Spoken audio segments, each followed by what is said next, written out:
Yes, there's going to be a lot of cleanup effort as we go and head on into the morning, and obviously just heartbreaking to hear those stories as they come in tonight. But again, one thing we can't discount are those pictures. They certainly are worth 1,000 words. Take a look at this. Now, this used to be the fire department in Otway, Ohio in Scioto County, a place where they work to serve and rescue. Now gone. It's been destroyed. News Channel 3's Andrew Colgrove has been covering Scioto County for us all day today in Ohio there. He joins us now live. Yeah, Jessica, in the small town of Otway in the western end of Scioto County, they say the severe weather moved in about 6 o'clock this evening, did some really serious damage. You saw those pictures there. We've got some video just back. We can show you more of that damage. They say the strong winds just completely took the roof off of that volunteer fire department building, left bricks smashed, scattered all over Route 73, which is the main drag there in downtown Otway, left bricks smashed on top of their fire engine, pretty much destroying that, leaving it out of commission. They say, fortunately, they're very grateful. No firefighters were actually in the building when all this happened, so they're very grateful, very thankful that nobody was hurt in all this. But some other damage there, we can tell you about it. Also, the storm there damaged a few homes, about 3 homes. 6 or 7 cars were seriously damaged. They say the wind just completely pulled trees out of the ground, left them scattered across the roads. People have been out tonight with chainsaws trying to get the roads cleared. It also pulled part of the roof off of a former school building. Again, it's not a current building that's used as a school building, but it is used for some community functions. So just really enormous amount of damage there in the small town of Otway. A lot of work for them to do, obviously. We heard a little bit from their fire chief as well as their mayor. Here's a little bit from what they told us earlier tonight. Never would have imagined that it would have happened here, but like anyone else, no one's going to see this coming. Nobody ever does. I guess we'll just get together as a community like we did in the 1997 flood, because we all band together and cleaned it all up, and we'll just have to do it again. Now, as far as moving forward, this volunteer fire department says they've already had other neighboring fire departments reach out and offer to help them in any way they can, offering them their fire trucks, their equipment, just anything they can to help them continue to serve the community moving forward now that they have so much damage to their own equipment and their own firehouse. So again, community really pulling together with a lot of serious damage there. Back to you. All right, Andrew, thank you. Now we're going to talk about West Virginia, where there have been problems tonight. Nothing, though, like we have seen in Kentucky. We're live here in Charleston. The rain has stopped, and we're in the clear.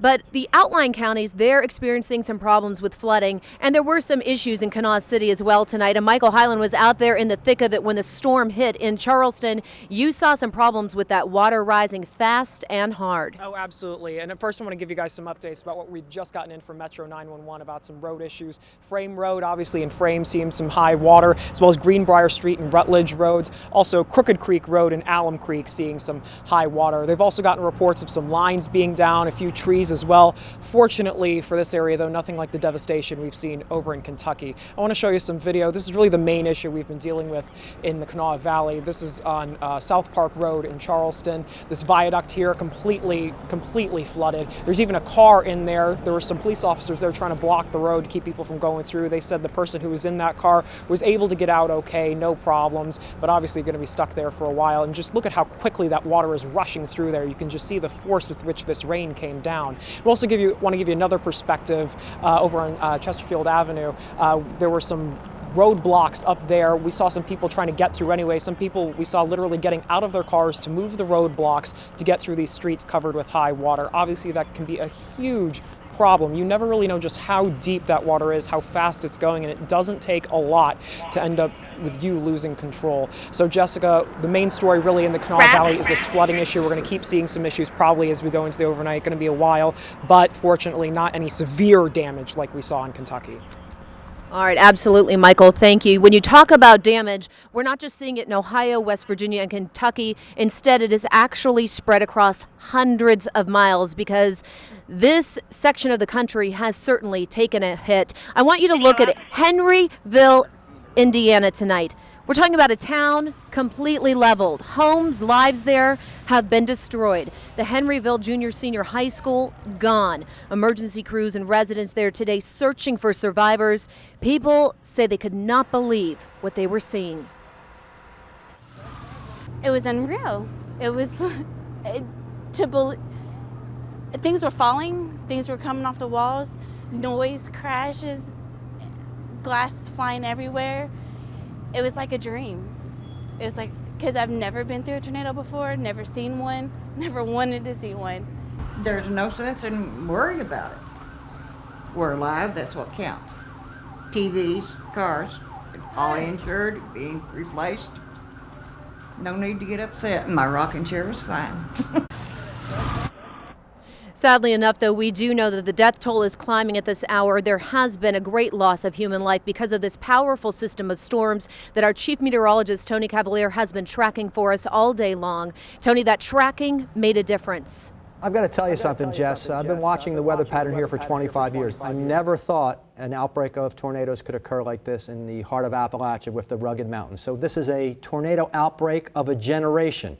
And in fact, it's worthy of the great tornado outbreaks on the high plains, the flatlands of the United States, which are the most prolific breeding ground of tornadoes on the planet Earth. A truly incredible event, Jess. Thank you, and thank you for staying with us, everyone. We'll be back in just a moment. Well, good evening. I'm Tony Cavalier coming to you from the First Warning Weather Lab, where fortunately this incredible tornado outbreak has wound itself down. Across our area, virtually every county was under a severe thunderstorm or tornado warning at some point during the evening hours, and left behind we have some high water. I mentioned in the Ohio Valley, at least as far as Appalachia is concerned, this is likely the tornado outbreak of a generation. Brandon Butcher, put this in perspective from our area and all the way into the Midwest. Well, so far, this stack of papers has been getting bigger and bigger, by the way. Just a tally of what we've had just to now, over 690 storm reports. 91 of those have been tornado sightings. Now remember, that could be multiple people seeing the same storm, but the fact that this spreads across 15 states right now, that is definitely, that qualifies as an outbreak for sure. It's something that we're going to be talking about for a long time to come because it involved not just that many states, but it included our area in the mountains. Really something to behold. And you went through that Springfield, Massachusetts tornado last year. Can you give a little perspective as comparison? Honestly, same sort of thing. You have the same sort of long-lived supercell storms that we were tracking for hours on Doppler as they traverse as much as 60, 70 miles. Now, when they finally get crews out to evaluate these storms, it may be a question of whether or not they say there was one tornado for a whole long time or if there was a series of tornadoes from the same storm. What we're going to see is these long-lived supercells are going to be going down in history, really. And how about that one tornado that was in Frenchburg in Kentucky to our west, with debris found in Lincoln County, West Virginia? That's right, and we're going to see more stories of that as we go forward because the same nature storm was around in many other parts of the area too. Of course, this reminds us of the movie Twister back in the late 1990s. It definitely Helen does. Hunt and others. Brandon, great job tonight. All right. We'll count on you for more tornado expertise as we need it. But let's take you on. This was a three-pronged storm. Basically, there were hailstorms that came through much of the area. We had golf ball, tennis ball size hail, some of them the size of egg, and some of them were flat. Hailstorms are not symmetric oftentimes. Regina Bennington of West Union, Ohio caught one of the many twisters, and this appears to be an F2 or 3 that came through parts of the Scioto Valley and parts of West Union in Adams County. And now all the water down through, for example, the Gynda Valley, David Gore down in Logan. This is a shot of the Gynda when it was light. Can you imagine more rain has fallen? The Gynda is not going into flood, but it's going to be very high. And the water on the Gynda and other rivers will run downstream toward the mighty Ohio. Downstream, for example, coming out of the New and out of Sutton Lake, down toward the Kanawha River. So our major rivers will rise, not expected to go into flood, but we are going to have some mighty high water on the Ohio, Big Sandy, and Kanawha heading into the weekend. Things overnight will be windy, but these are drier and chillier winds, and we can take those. A leftover shower still on Doppler radar when you join Josh with a recap tomorrow morning. 50, falling slowly through the 40s during the course of the day. Cold fronts through, temperatures in the 50s, 40s to the west, and those 40s are marching in here. Right now, a handful of counties, Kentucky and West Virginia coalfields, are under flood warnings from the National Weather Service for the leftover high water. Basically, that water will stay stable and then come down as we get into the nighttime hours because the Doppler radar is cleaning up. In other words, there go the rains. There goes the high water threat, and there goes the tornado threat during the overnight hours. Do want to show you that our in-house computer suggests